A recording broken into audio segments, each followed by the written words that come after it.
Hey everyone, Father Lane here. Welcome to another class in our course in the Pauline letters, although we're going to spend our last two classes of this course talking about non-Pauline letters. We are in Denver, Colorado here, and we're going to be here talking about the letter to the Hebrews. I like to spend our last two classes talking about non-Pauline letters because these letters don't have a course all their own in our curriculum. We're going to talk today about the letter to the Hebrews, a letter that has been considered as part of the Pauline tradition in some parts of the tradition, but at times both ancient as well as especially modern scholars have recognized that there are difficulties in attributing this letter to St. Paul. Let's look at our agenda for today.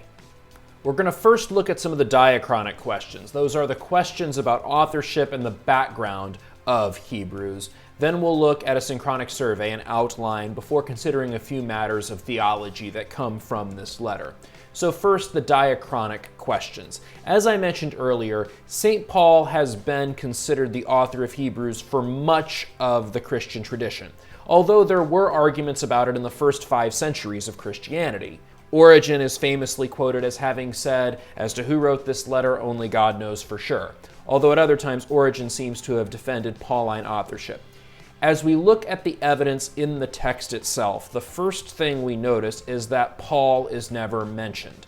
Unlike the 13 letters that bear Paul's name, Paul never claims to write Hebrews. There's simply no positive reason to attribute it to Paul. Moreover, there are a number of differences from Pauline thought and style. The Greek is very, very different. Moreover, the attitude towards the Old Testament that we encounter in Hebrews, and we'll look at a few examples as to why, is quite different from that in Romans and Galatians. For example, let's look at how Hebrews treats the Old Covenant, the Old Testament. We read in Hebrews chapter 8, commenting on Jeremiah chapter 31, verse 31.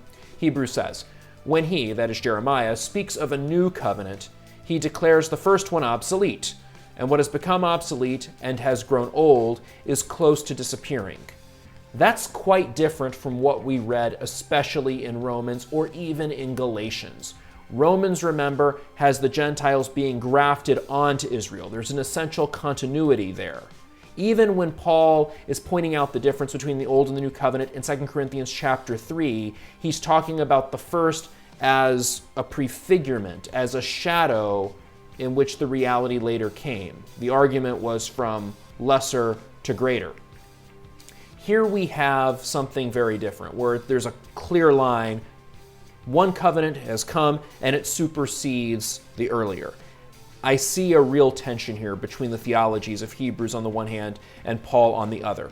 Let's also look at the one part of Hebrews that actually looks like a letter. Again, Hebrews is called a letter, but it isn't really a letter. It doesn't have an epistolary prescript. It doesn't have a clear audience. It's more like a homily to which a little note is written at the end. We're looking here at the end of the text. "Brothers, I ask you to bear with this message of encouragement, for I have written to you rather briefly. I must let you know that our brother Timothy has been set free. If he comes soon, I shall see you together with him. Greetings to all your leaders and to all the holy ones. Those from Italy send you greetings."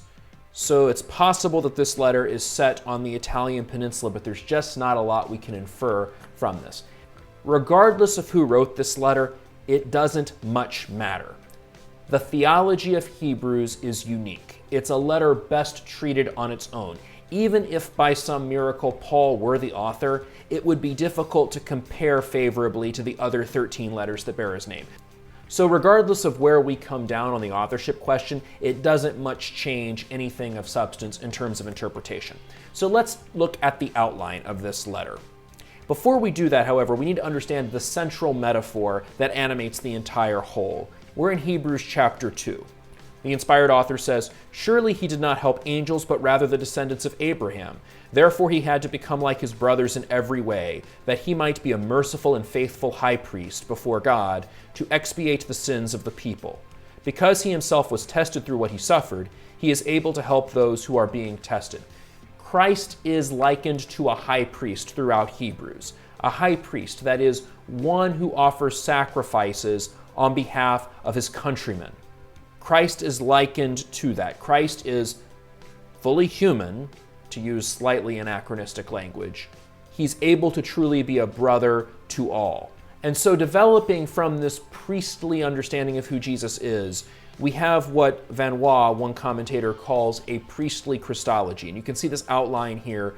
The body of the letter, all the way from chapter 3 through chapter 10, is focused on what he calls a priestly Christology. That is, who is this Jesus as he performs this priestly action of taking away sin, and by setting up a new covenant, or better, a new will, a new testament that brings blessings. And that readies us now to consider the theology of Hebrews. Before we look more at this new covenant motif, I want to look at another significant reading, and this comes from the very beginning of this sermon, this homily that the inspired author gives. We're in the first 2 verses of the letter.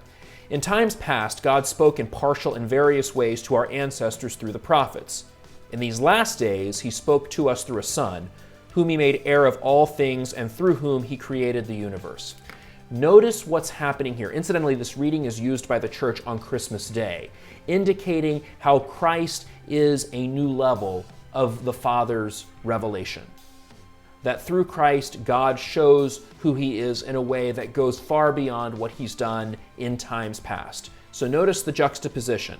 Christ is juxtaposed to the prophets, and the argument is that he greatly exceeds those prophets, a theme that's developed throughout the letter. This brings us to our discussion of the new covenant as developed in Hebrews. We jump ahead to Hebrews chapter 9, verse 15. Jesus is mediator of a new covenant.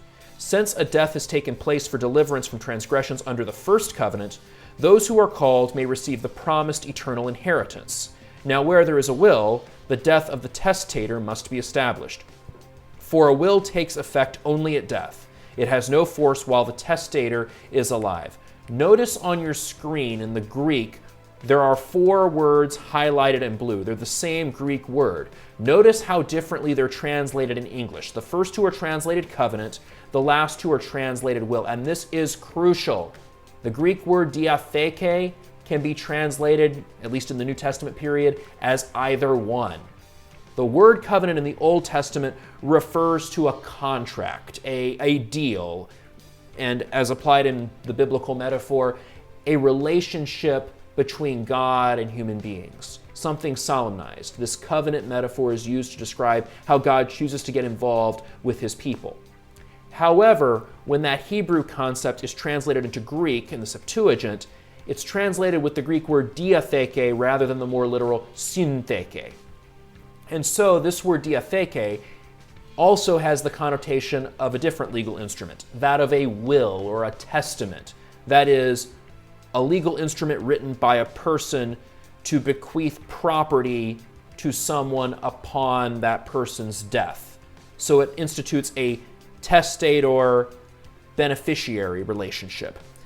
Here, Hebrews interprets covenant as referring to a will. And so it's able to take this concept that goes back to Jeremiah, this idea of a new covenant, and give it a new meaning by saying that Christ had to die. This covenant is more like a will or a testament. It's only valid when the testator dies. The inheritance can only come after the testator dies. And so for Hebrews, Christ has died. Christ made this covenant. He made this will, this testament. He dies, so we now can benefit from his inheritance. It's quite a profound theology of Christ's cross, as well as the blessings that it has brought. We read this reading in the Office of Readings on Good Friday. In our last class, we will talk about the Catholic letters. Until then, read well and pray well.